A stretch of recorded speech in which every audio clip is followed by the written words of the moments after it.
사명자입니다. 우리는 사명자입니다. 당신은 사명자라고 하지 마시고 우리는 사명자입니다. 우리는 사명자입니다. 우리는 흔히 사명자 하면 어떤 특별한 사람들을 생각할 때가 많이 있습니다. 어떤 목사님이나 선교사님들처럼 어떤 특별한 부르심과 그 사명을 가지고 살아가는 이들이 사명자다라고 생각하는 것이죠.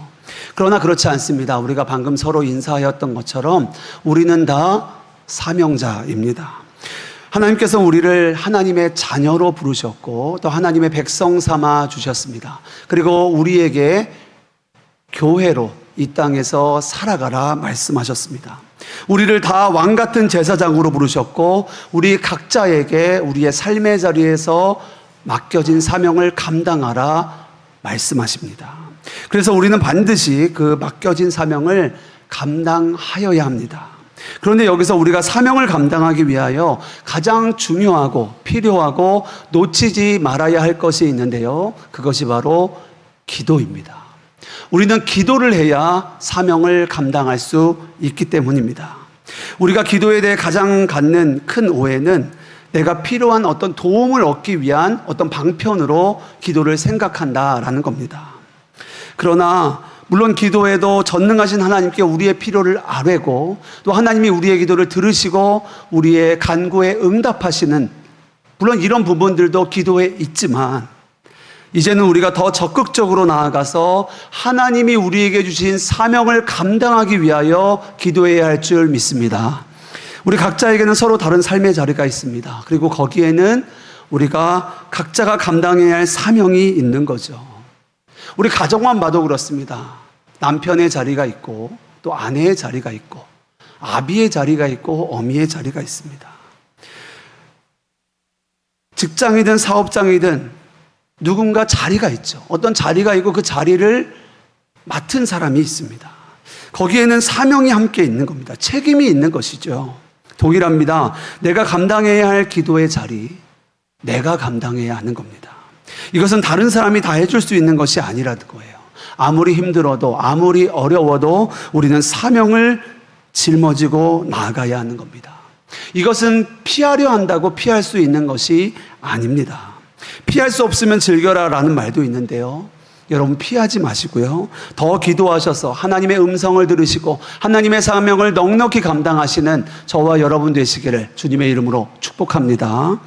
오늘 하나님의 음성을 듣고 자신의 사명을 잘 감당하였던 사무엘 선지자의 이야기를 우리가 함께 나누면서 우리가 하나님의 음성을 듣는 것이 우리에게 얼마나 귀하고 복된가 우리가 말씀을 나누고 싶습니다. 먼저 첫 번째로는요. 하나님의 음성이 없으면 망하는 겁니다.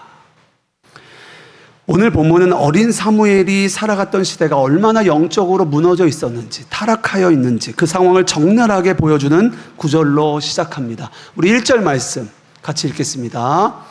아이 사무엘이 엘리 앞에서 여호와를 섬길 때에는 여호와의 말씀이 희귀하여 이상이 흔히 보이지 않았더라. 아멘. 아이 사무엘이 살아가던 이 시대, 우리는 이 성경을 엘리 제사장의 시대, 엘리 시대라고 우리는 말을 합니다. 성경은 엘리 제사장 시대를 어떻게 말하고 있는가? 하나님의 말씀이 희귀하여 이상이 보이지 않는 시대라고 정의하고 있습니다. 즉 하나님의 음성이 들리지 않는 시대라는 거예요. 사랑하는 여러분 꼭 기억하십시오. 하나님의 음성이 없으면 우리는 반드시 타락하게 됩니다. 하나님의 음성이 없으면 반드시 망하게 되는 거예요. 왜일까요? 하나님의 말씀만이 우리의 영원한 기준이 되기 때문에 그렇습니다. 성경을 우리가 거룩한 책이라고 하여서 홀리 바이블이라고 말을 합니다. 홀리 바이블이라고 하지만 또 성경을 캐논이라고도 말합니다. 정경, 캐논, 기준이라는 말이죠. 그러니까 이 기준이 흔들리면은요, 삶이 흔들릴 수밖에 없는 거예요. 기준이 없는 삶, 기준이 흔들리는 삶은요, 흔들릴 수밖에 없는 겁니다. 그리고 나아가 망할 수밖에 없는 거예요. 타락할 수밖에 없는 겁니다. 왜요? 기준이 없기 때문에 그렇습니다. 여러분 포스트 모더니즘이라는 말 혹시 들어보셨습니까? 지금 우리가 살아가고 있는 이 시대를 포스트 모더니즘 시대라고 정의합니다. 포스트 모더니즘을 여러 가지로 정의하긴 하지만 가장 쉽고 좀 명확하게 하는 정의 중에 하나가 뭐냐면요, 이 포스트 모더니즘의 시대는 절대 진리가 없는 시대라는 거예요. 모든 것이 상대 진리인 시대입니다. 무슨 말인가? 진리가 하나가 아니라 진리가 여러 개라는 거예요. 너가 말하는 것도 진리고 내가 말하는 것도 진리야. 그러니까 우리가 서로 차별하면 안 돼. 다양성을 존중해야 돼. 여러분, 이러한 사조가 포스트 모더니즘의 가장 중심된 사조입니다. 서로 차별하지 말고 그 다양성을 존중하자는 거예요. 이러한 시대를 지금 우리가 살아가고 있습니다. 세상은 우리 그리스도인들을 향해 이렇게 말합니다. 너희는 너무 배타적이야. 너희는 너무 배타적이야. 너희는 너무 고지식해. 너희는 왜 이렇게 차별해? 함께 살아가려면 서로 존중해야지. 서로의 진리를 인정해줘야지. 라고 말하는 거예요. 이러한 시대 풍조 속에서 우리는 어떻게 해야 합니까?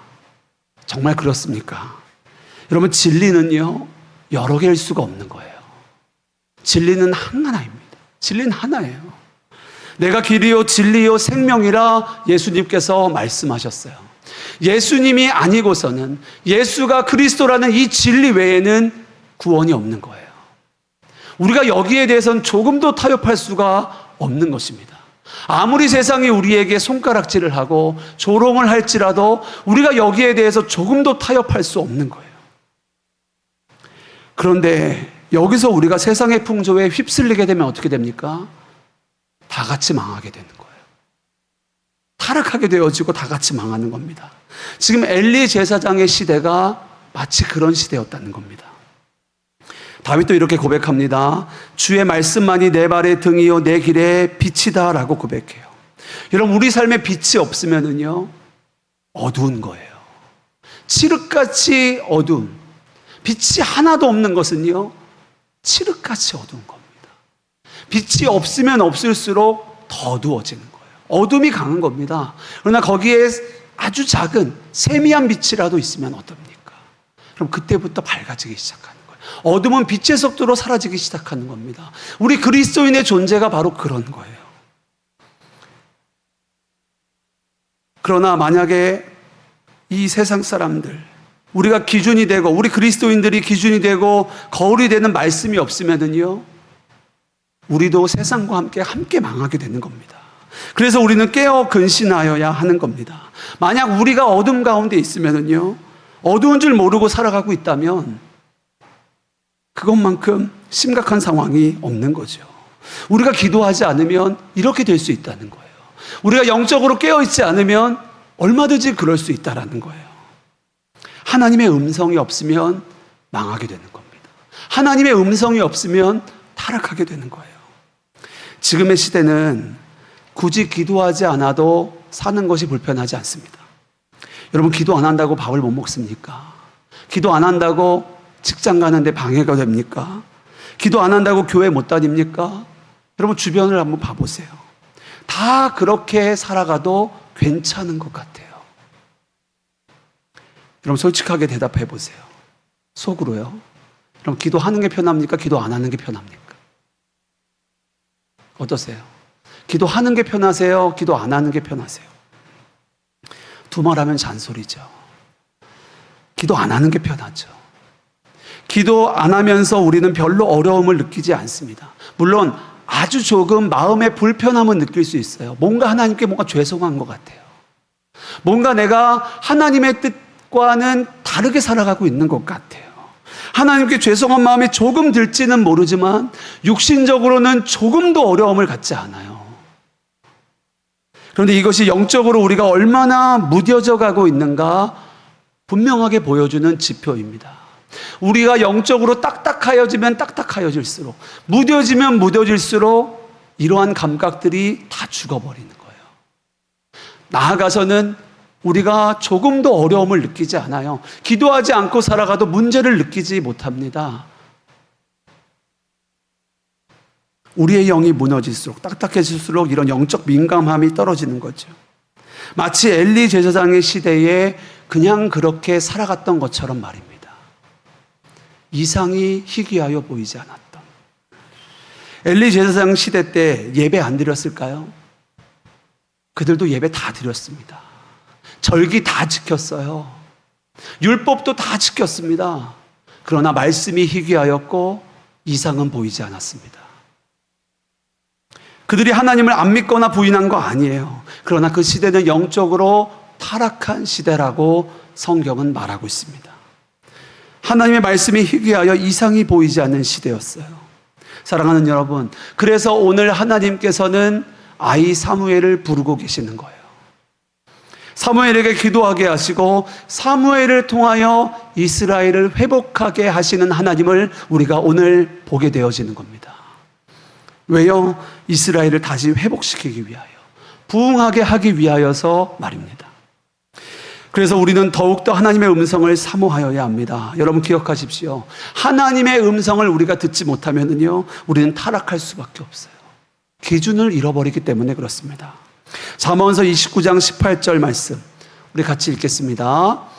묵시가 없으면 백성이 방자히 행하거니와 율법을 지키는 자는 복이 있느니라. 아멘. 여러분 묵시, 계시는요 말씀과 동의어라고 보셔도 돼요. 우리가 하나님의 말씀이 없으면 다 방자히 행할 수밖에 없습니다. 하나님의 뜻이 아니라 우리 생각에 옳은 대로 살아갈 수밖에 없는 존재가 바로 우리예요. 하나님의 음성이 우리에게 들려지지 않으면 우리는 방자히 행할 수밖에 없는 존재입니다. 우리는 망할 수밖에 없는 거예요. 타락할 수밖에 없는 거예요. 기도하지 않으면 세상을 따라갈 수밖에 없는 존재가 바로 저와 여러분인 겁니다. 사랑하는 여러분, 날마다 깨어 기도하고 하나님의 음성으로 사명을 쫓아나가시는 저와 여러분 되시기를 주님의 이름으로 축복합니다. 두 번째는요, 하나님도 말씀하시기 원하세요. 하나님은 우리에게 말씀하시기 원하십니다. 사무엘상 3장 4절 같이 읽겠습니다. 시작. 여호와께서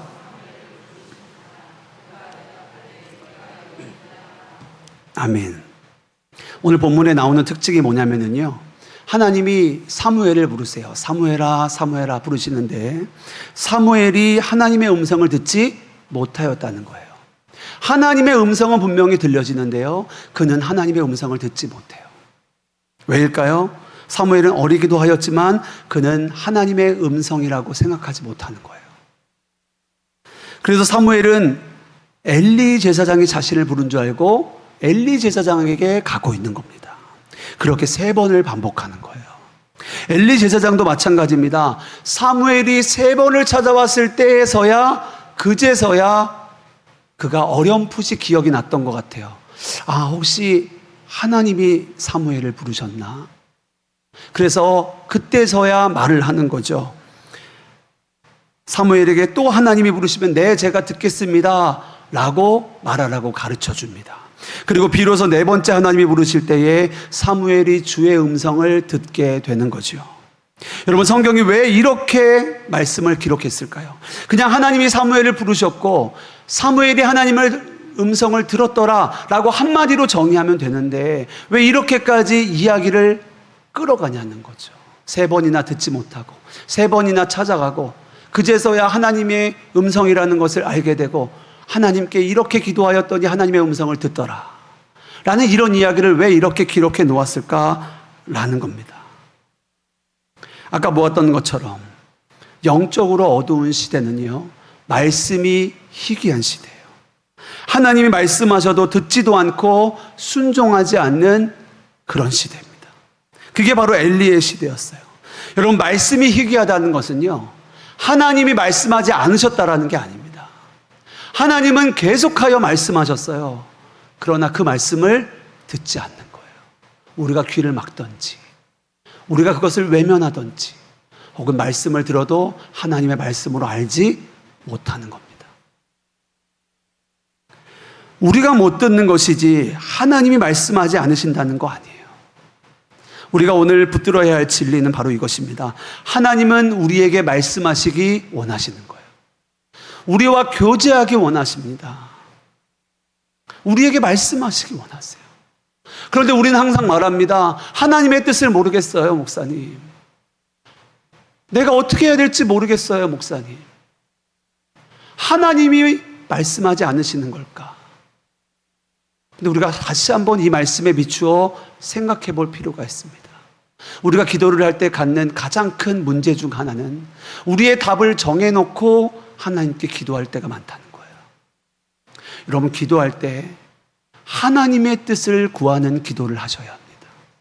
하나님, 내가 하나님의 뜻을 알기 원합니다.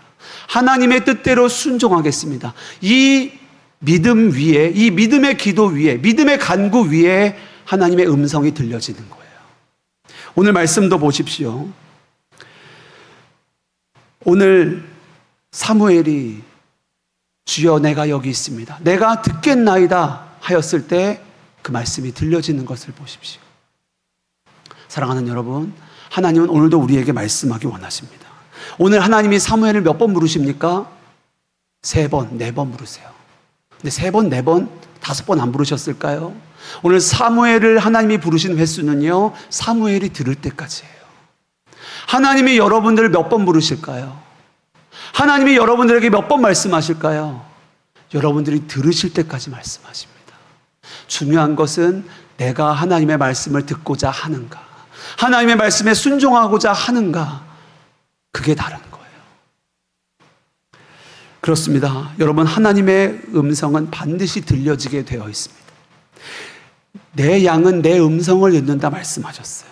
그리고 하나님은 오늘도 말씀하시길 원하세요. 요한계시록 3장 20절, 볼지어다 내가 문 밖에 서서 두드리노니 누구든지 내 음성을 듣고 문을 열면 내가 그에게로 들어가 그와 더불어 먹고 그는 나와 더불어 마시리라 말씀하셨어요. 이 말씀이 요한계시록 7교회, 나중에 라오디게아에 하신 말씀이거든요. 볼지어다 내가 오늘도 너희의 마음 문을 두드리고 계시다는 거예요. 언제까지 예수님이 두드리실까요? 문이 열릴 때까지 두드리시는 거예요. 몇 번 두드리시다가 그냥 예수님이 떠나실까요? 아니요. 문이 열릴 때까지 두드리시는 겁니다. 혹시 여러분들 가운데 내 자녀가 혹은 내 남편이 전도가 안 되어서 예수님을 믿지 않아서 어려워하시는 분들, 이 말씀을 붙드십시오. 예수님은 지금도 마음을 계속 두드리고 계세요.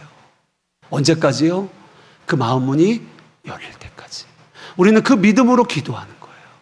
그리고 오늘도 하나님은 여러분에게 말씀하십니다. 언제까지요? 우리가 들을 때까지. 문 밖에 서서 두드리고 계시는 이 말씀에서 하나님의 마음이 느껴지십니까? 2000년 전이나 지금이나 달라진 건 아무것도 없어요.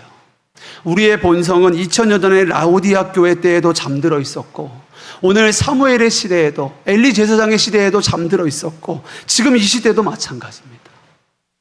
이런 이 시대를 살아가는 저와 여러분, 저와 여러분의 영적인 상태는 어떻습니까? 혹시 잠들어 계시진 않습니까?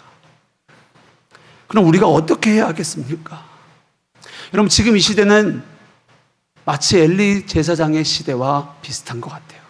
하나님의 말씀이 희귀한 시대인 것 같기도 합니다. 여러분 어떠십니까? 지금 이 시대가 말씀이 희귀한 시대 같으세요? 부흥의 시대인 것 같으세요? 여러분들의 삶에는 하나님의 말씀이 희귀합니까? 아니면 하나님의 말씀이 살아 생명력이 있습니까? 이 차이가 어디서 오는지 아십니까? 말씀에 대한 반응의 차이인 거예요. 말씀에 대한 반응의 차이. 하나님의 음성을 듣느냐 아니냐, 여기에서 갈리는 거예요. 하나님의 말씀을 들어야, 하나님의 말씀을 알아야 순종할 거 아니겠습니까? 근데 듣지를 못하는 거예요. 여러분, 그렇다면 어떻게 하나님의 말씀을 듣습니까? 하나님의 말씀을 들어야 사명을 따라 살아가게 되어지는데 어떻게 하나님의 말씀을 듣습니까? 어디서 하나님의 말씀을 듣습니까? 오늘 사무엘은 여호와의 궤가 있는 성전에서 주의 말씀을 들은 줄 믿습니다. 오늘 사무엘이요, 여호와의 궤가 있는 주의 전에서 듣게 됐어요. 반대로 엘리는 어떻습니까? 그는 밤마다 자기 처소에서 자고 있었다고 성경은 말해요. 엘리는 자기 처소에서 잠을 잘 때에 사무엘은 여호와의 궤가 있는 주의 전에서 자고 있었습니다. 기도하고 있었어요. 여러분, 이 차이가 완전히 다른 겁니다. 원리는 똑같은 거예요. 여러분, 한 가지만 정하시면 돼요. 우리가 이 시대를 살아가는데 여러분은 엘리 제사장과 같이 살아갈 것입니까? 사무엘과 같이 살아갈 것입니까? 둘 중에 하나밖에 없는 거예요. 둘 중에 하나밖에 없는 거예요.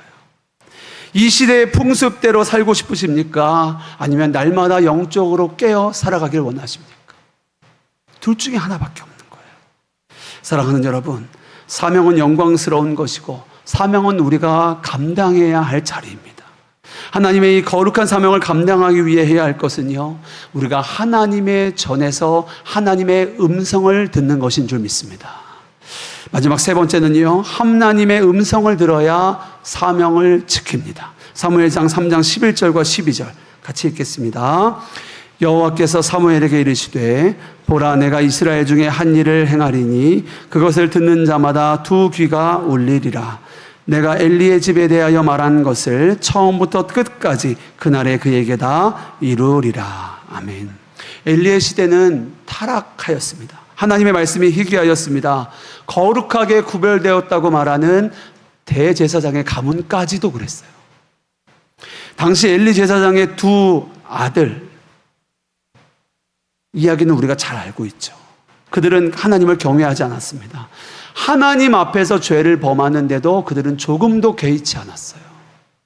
두려움조차 없습니다. 그런데 엘리 제사장도 마찬가지예요. 자녀들이 하나님 앞에 망령되이 행하는데도요, 자녀들을 말씀으로 가르치지 아니하고 훈육하지 않습니다. 대제사장 가문조차 이렇다면 그 시대가 얼마나 영적으로 어둡고 타락한 시대였겠습니까? 이런 때에 하나님이 어린 사무엘을 부르시고 말씀하십니다. 내가 반드시 너희의 불의함을 심판할 것이고 너희를 구원할 것이다. 이것이 이어지는 사무엘상에 나오는 말씀인 거예요. 여러분, 오늘 저와 여러분이 이 음성을 들어야 합니다. 세상을 보면 답답하고 불의하고 악하고 타락한 세상인 것처럼 보일지 모르겠어요. 이 시대 가운데, 이 세대 가운데 살아가는 나는 너무나 작고 미미한 존재처럼 여겨질 수도 있습니다. 그러나 이 시대 가운데, 이 세대 가운데 하나님이 저와 여러분을 부르신 분명한 이유와 목적이 있어요. 우리에게 사명이 있습니다. 그것은 바로 우리가 이 세상과 구별되어 거룩하게 살아가는 거예요. 여러분, 이 시대가 얼마나 어둡냐, 타락했냐, 우리가 여기에 관심을 가질 게 아닙니다. 우리는 우리의 사명에만 관심을 가지면 돼요. 그 사명을 따라 살아가면 되는 겁니다. 저도 설교 때 들었던 말씀인데 너무 좋아서 제가 청년들 담당했을 때 청년들에게 자주 이야기하던 게 있습니다. 여러분, 우리는 성공으로 부르신 것이 아니라 거룩으로 부름받았습니다. 그렇습니다. 우리는 거룩으로 부름받은 거예요. 세상과 구별되이 살아가라, 우리는 부름받은 겁니다. 그 사명을 따라 살아가는 거예요.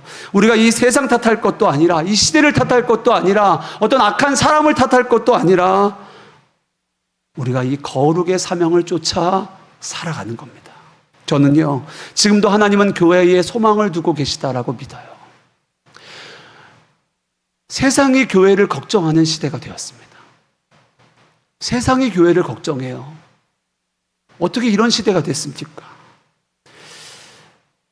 많은 사람들이 말합니다. 이제 앞으로 교회가 이렇게 될 거고, 이제 인구가 줄고 침체가 될 것이고, 사람들은 교회를 떠나갈 것이고, 교회가 없어질 것이라고 말합니다. 근데 실제로 지금 한국 교회의 모습들을 보면 정말로 그렇게 될 것 같아요. 우리 다음 세대가 사라지고, 청장년들이 사라지고, 나이가 고령화가 되어지면서 교회도 그렇게 되어가는 것 같습니다. 그러나 이 모든 것들은 다 사람의 소리입니다. 하나님의 뜻은 그렇지 않아요. 하나님은 지금 우리에게 부흥을 주시기 원하는 줄 믿습니다. 하나님은 2000년 전에 교회, 초대교회에도 그랬고요. 엘리 제사장의 시대에도 그랬고요. 지금도 마찬가지십니다. 하나님은 항상 우리를 부흥하게 하시길 원하세요. 우리가 하나님의 뜻을 살아가게 하기를 기뻐하세요. 그 일을 위해 한 사람 한 사람을 지금 부르시는 거예요.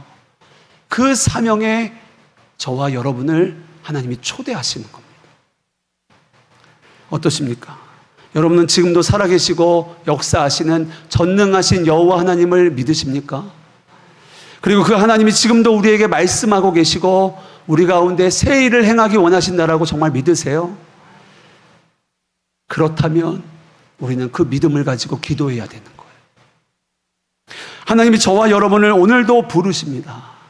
어디서 그 부르심이 확실해지고 어떻게 우리가 그 사명을 감당합니까? 기도의 자리인 거예요. 기도의 자리에서 우리는 하나님의 뜻을 알고 하나님의 뜻대로 살 수 있는 능력도 얻고 하나님의 뜻대로 살아갈 수 있게 되어지는 거예요. 기도하지 않으면요 사람 탓하고 세상 탓합니다. 그러나 기도하는 자는 소망을 따라 살아가는 거예요. 하나님을 바라보며 살아가는 겁니다. 여러분, 왜 오늘도 여러분의 현실을 탓하고 원망하십니까? 눈을 들어 여호와 하나님을 바라보십시오. 그리고 하나님의 음성을 들으십시오. 하나님의 여러분의 삶과 여러분의 가정과 이 교회와 이 나라와 열방을 향한 하나님의 뜻을 우리가 들어야 합니다. 그래야 우리가 사명을 따라 살아갈 수 있는 거예요. 다윗은 고백합니다. 시편 42편 5절 같이 읽겠습니다. 내 영혼아, 내가 어찌하여 낙심하며 어찌하여 내 속에서 불안해하는가? 너는 하나님께 소망을 두라. 그가 나타나 도우심으로 말미암아 내가 여전히 찬송하리로다. 아멘. 여러분, 정말입니다. 우리가 하나님을 만나야 사명을 감당할 수 있는 거예요. 하나님의 음성을 들어야 사명을 따라갈 수 있는 거예요. 오늘 이 자리는요, 우리가 생각해서 우리의 뜻대로 이 자리에 왔다라고 생각하지만 그렇지 않습니다. 하나님이 저와 여러분을 부르신 줄 믿습니다. 그리고 하나님이 저와 여러분에게 하실 말씀이 있어서 저와 여러분을 이 자리에 앉히신 거예요. 그리고 오늘 저녁에 우리가 기도하는 가운데 하나님은 우리에게 말씀하실 것입니다. 언제까지요? 우리가 들을 때까지요. 오늘 우리가 그 음성을 듣고 그 사명으로 나아가는 거예요. 오늘 그 시간이 되어지기를 소망합니다. 오늘도 더 무릎 꿇고 무릎 꿇어서 사람의 말을 쫓아 살아가는 것이 아니라 세상의 풍습을 따라가는 것이 아니라 하나님의 뜻과 사명을 따라 살아가는 저와 여러분 되시기를 주님의 이름으로 축복합니다. 우리 함께 찬양하고